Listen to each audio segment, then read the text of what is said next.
मेरा सवाल ग्रामीण विकास मंत्री जी और कृषि मंत्री जी दोनों से है। ग्रामीण विकास मंत्री जी, एक खबर आ रही है विशेषकर मराठवाड़ा के इलाके से, महाराष्ट्र में। ऐसे वक्त पर आप ये अभियान शुरू कर रहे हैं जब देश में ऐसे सैकड़ों गांव हैं, विशेषकर महाराष्ट्र में, जहां पर किसान कई तरह के संकट से जूझ रहा है। खबर ये आ रही है कि मनरेगा के तहत जितना रोजगार की मांग होती थी पिछले एक साल में, क्या उसमें कमी आई है? इस तरह की रिपोर्ट आ रही है मराठवाड़ा इलाके से। इसकी वजह क्या है? और कृषि मंत्री जी, अभी मराठवाड़ा में अब भी सैकड़ों गांव हैं जहां पर पानी का संकट लगातार बढ़ता जा रहा है, किसान बहुत परेशान हैं। भारत सरकार अपनी तरफ से क्या पहल कर रही है?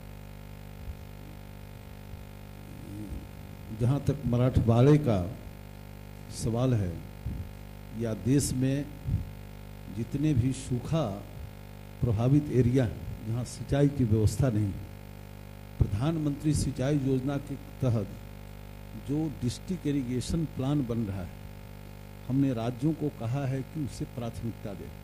पहले उन जिलों का भी प्लान बनाए। लेकिन भारत सरकार के इस निर्देश के पहले ही जो महाराष्ट्र की सरकार है उसने एक योजना चलाई, सरकार बनते जल शिवार युक्त योजना, और मराठवाड़ा के अंदर तेजी से क्रियान्वयन हो रहा है। और मैं समझता हूं कि वहां की सरकार को, इसके पहले भी आपके ध्यान में होगा कि महाराष्ट्र को सिंचाई के लिए बहुत सारे पैसे गए थे, बहुत सारे। मैंने एक बार आंकड़ा भी आया था 50,000 करोड़ से ज्यादा। लेकिन वो जो पानी का पैसा गया था ना, जिस पाइप से, उसमें इतना छेद था कि आपके और उनके घर में चला गया था, खेत पर नहीं पहुंचा था। लेकिन नई सरकार जो आई है उसका जमीन पर पहुंचाने के लिए योजना चला रही है, और भारत सरकार भी उस जिला को प्राथमिकता में रखा है।